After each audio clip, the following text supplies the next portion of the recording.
परों को खोल जमाना उड़ान देखता है, जमी पे बैठ जमाना आसमान देखता है, जमी पे बैठ जमाना आसमान देखता है। नमस्कार, मैं हर्षद घाटोड़े आज लेकर आया हूं एक ऐसे हस्ती की सच्ची दास्तां जिसने अपने शारीरिक अवस्था की परवाह किए बिना सफलता की वह इबारत लिख दी जिसकी वह हकदार थी। वह चाहती तो बड़ी चॉकलेट कंपनी के बड़े पैकेज की नौकरी पाकर भी संतुष्ट हो जाती, परंतु वह तो अपनी मेहनत से किसी की जिंदगी को संवारना चाहती थी। उत्तर प्रदेश के मेरठ में इनका जन्म एक इंश्योरेंस सर्वेयर पिता और पिता के ही काम में हाथ बटाने वाली मां के घर हुआ।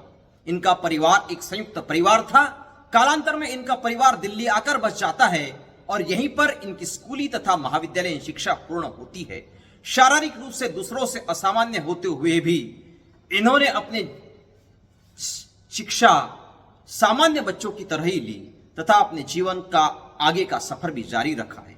बीई करने के बाद इन्हें एहसास हुआ कि यह क्षेत्र इनके बस का नहीं है, इसलिए इंजीनियरिंग के पश्चात इन्होंने एमबीए किया और इनको कैंपस प्लेसमेंट में ही प्रसिद्ध चॉकलेट बनाने वाली कंपनी कैडबरी में जॉब मिल गया। वो बहुत खुश थी। कंपनी की तरफ से मुंबई में इन्हें जो एक घर मुहैया कराया गया वह 3 BHK का फ्लैट ठीक मुकेश अंबानी के घर के सामने वाली बिल्डिंग में था। यह रोज 16 से 20 घंटे तक काम करती थी। कंपनी में सभी इनके काम से खुश थे, पैसा भी अच्छा मिल रहा था, लेकिन एक दिन इनको एहसास हुआ कि इनके 20 घंटे काम करने के वजह से किसी को कुछ भी फर्क नहीं पड़ता। इस काम में एक इमोशनल अटैचमेंट नहीं है। मेरे काम से किसी की जिंदगी में कोई बदलाव नहीं होता है। इसी उधेड़-बुन में इन्होंने कैडबरी की नौकरी छोड़ दी और निश्चय किया कि अब वह सिविल सर्विसेज की परीक्षा देगी। इन्होंने यूपीएससी की तैयारी शुरू कर दी। इसके पीछे भी एक बड़ा ही मजेदार वाकया है।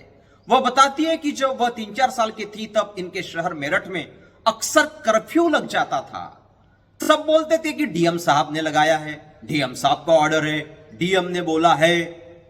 यह सब देख सुनकर इन्हें लगता था कि डीएम का जॉब तो बड़ा ही इंटरेस्टिंग जॉब है, सभी उनके आदेश का पालन करते हैं और बड़ी जिम्मेदारी का काम भी है। इसमें तो आप सब कुछ कर सकते हैं। बचपन का यह सारा घटनाक्रम इनके जहन में तो था ही, इसलिए इन्होंने यूपीएससी की परीक्षा दी और अपने प्रथम प्रयास में ही सफलता भी प्राप्त की। लेकिन रैंक के हिसाब से आईआरएस मिला। वैसे तो इन्होंने सिर्फ आईएएस या आईएफएस बनने का निश्चय किया था, लेकिन मिला आईआरएस।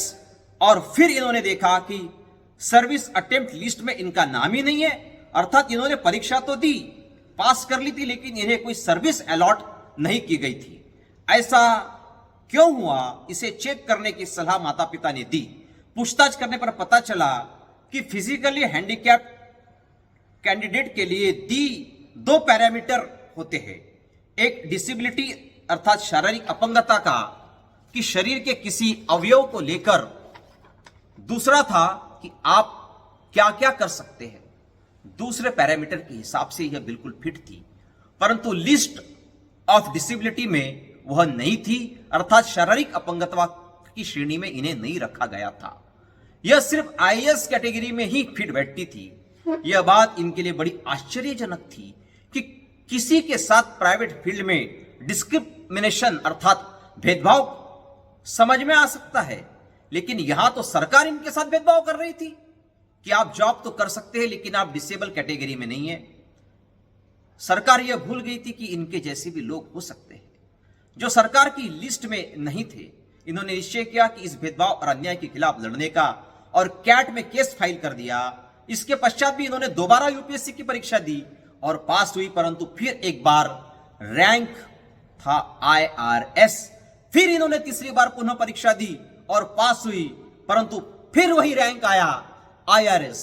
3 बार आईआरएस रैंक आया है। इसी बीच 2014 में इनके केस का जजमेंट आया और इन्हें सरकार को सर्विस अलॉट करने का आदेश दिया गया। 3 माह तक इंतजार करने के बाद भी कोई जवाब सरकार की ओर से नहीं आया। पूछताछ करने पर इन्हें बताया गया कि आपके केस का जजमेंट हुआ है और हमें तो पता ही नहीं चला। इन्होंने जजमेंट दिखा दिया और फिर इंतजार करने लगी। अनेक दिनों तक कोई जवाब नहीं आया। इसी बीच इनके दोस्तों ने कहा कि फिर एक बार परीक्षा दे दो, लेकिन अब इनकी इच्छा नहीं थी। अब चौथी बार परीक्षा देने की इनकी इच्छा नहीं थी। फिर भी इन्होंने चौथी बार परीक्षा दी और बड़ी बेमन से दी। प्रीलिम्स मेंस दोनों पास किए, इंटरव्यू भी दिया और रिजल्ट का इंतजार करने लगी कि रिजल्ट के 3 हफ्ते पहले सरकार से पत्र आया और इन्हें IRS के ट्रेनिंग के लिए बुलाया गया। ट्रेनिंग पर चली गई।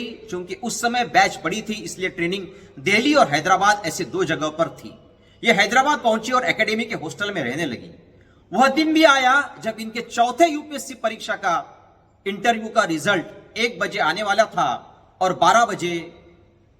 12:58 में इनका मोबाइल ने इंटरनेट बंद हो गया।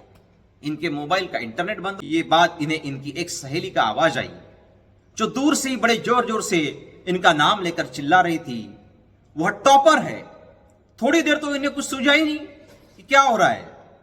इन्होंने अपना रिजल्ट 4 दिन बाद देखा था और इस बार फिजिकल हैंडीकैप्ड कैटेगरी में पहला रैंक लेकर IAS कैडर इन्होंने हासिल कर लिया था।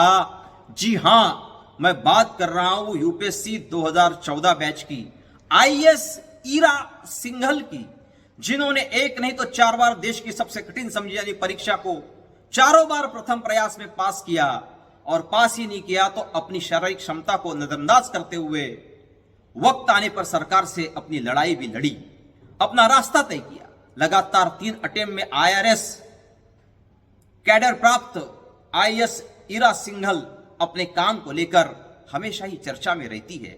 इन्होंने वह काम कर दिखाया जिसे आज तक कोई भी नहीं कर सका। इन्होंने समाज के उस वर्ग को जिन्हें हम नजरअंदाज कर देते हैं, ऐसे 2 ट्रांसजेंडर को 2017 में अपने ऑफिस में जॉब देकर उन्हें समाज की मुख्य धारा में जोड़ने का काम इन्होंने किया।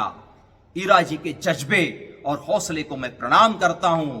इनके लिए मैं बस इतना ही कहना चाहूंगा कि रुकावटें आती है सफलता की राह पर, रुकावटें आती है सफलता की राह पर, यह कौन नहीं जानता, फिर भी वह मंजिल पा ही लेता है जो कभी हार नहीं मानता, जो कभी हार नहीं मानता। तो यह थी IAS ईरा सिंघल की कहानी, हर्षद की जुबानी। फिर मिलेंगे ऐसे ही किसी हस्ती के बुलंद इरादे और हौसले की सच्ची दास्ता के साथ। आपसे निवेदन है कि वीडियो को लाइक कर शेयर करें और हां, चैनल को सब्सक्राइब करना ना भूले। जय हिंद, धन्यवाद।